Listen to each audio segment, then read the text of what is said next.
I will say that this has been money well spent. It is an intangible. It is a discipline that is hard to describe. It has to be felt. It has to be walked through. You have to actually do it, and you will immediately begin to see how you can incorporate and improve your practice using this. And behavioral finance stands shoulder to shoulder with traditional finance. You have to get the investment piece correct. You have to choose investments that are appropriate for that family, that match their risk tolerance, allocate them accordingly. But what we know now is that even more important is the behavioral finance side. The investments are critical. I don't want to undermine that, but what's dominant in the success or failure of any individual family is not whether or not they owned mutual fund A over mutual fund B.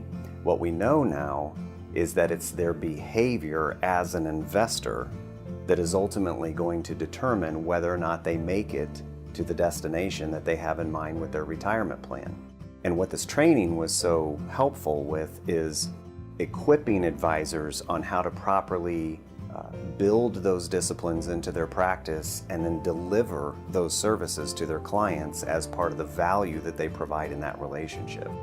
So how do you differentiate yourself? How do you create value for a client in a world where all practices begin to look alike? The way you're going to create value is through the behavioral disciplines. That is what is so key, is because we are talking to clients on the behavioral side about things that no one else is talking about. They're not hearing this conversation from the other 2 or 3 advisors that they're interviewing. Those conversations are entirely focused on investment performance or whatever vehicle they feel like is the hot thing. You're talking to them about something different. You're talking to them about what they value. You're talking to them about how to align those values with proper behavior to ultimately achieve the plan. It completely reframes the conversation, and I believe it will be the big differentiator of the practice of the future versus the one that we see today.